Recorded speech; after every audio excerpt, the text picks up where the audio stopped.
আসসালামু আলাইকুম। আজকে দেখাবো ডিম ভুনা রেসিপি। চলুন দেখা যাক।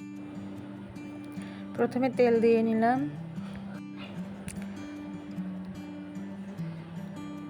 তারপর লবণ দেব, 1 চামচ হলুদ দিয়ে দিলাম, তারপর এগুলো মেশাবো।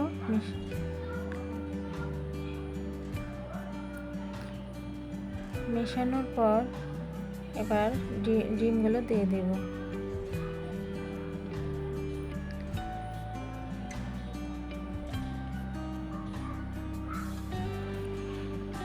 ডিমগুলো একটু ভেজে নেব।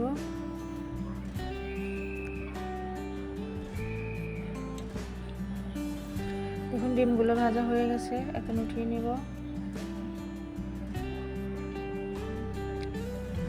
এখন আবার কিছু সামান্য সরিষার তেল দিয়ে দেবো, আপনারা চাইলে সয়াবিন তেলে দিতে পারেন।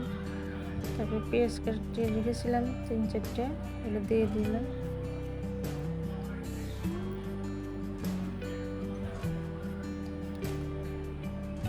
পেঁয়াজটা বাদামি কালার হয়ে এসেছে, এখন একটু পানি অ্যাড করলাম। একে একে মশলা দিয়ে নেব। 1 চামচ মরিচের গুঁড়া দিলাম, আবার 1/2 চামচ দিলাম। তারপর 1 চামচ হলুদের গুঁড়া, 1/2 চামচ জিরের গুঁড়া, 1/2 চামচ ধনিয়া গুঁড়া, পরিমাণ মতো লবণ আর সামান্য একটু গোলমরিচ বাটা, 4 থেকে 5টি গোলমরিচ বাটা দিয়ে নিলাম। এখন আলু কুচি করে রেখেছিলাম 2টা, ওগুলো দিয়ে কষিয়ে নিব।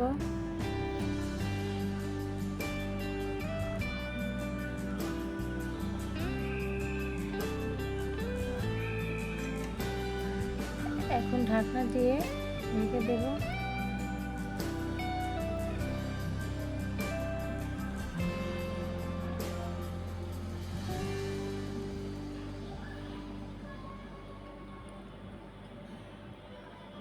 আবার একটু ঢেকে দেব।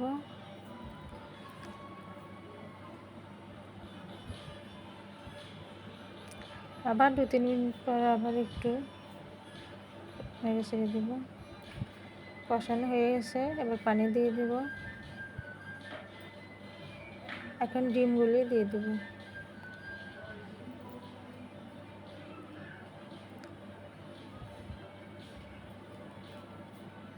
তিন চারটে কাঁচামরিচ কেটে রেখেছি, ওগুলো দিয়ে দিলাম।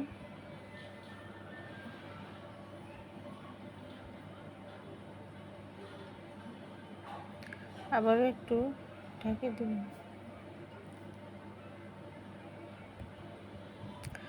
আবার ফিরে এসেছি, দেখুন।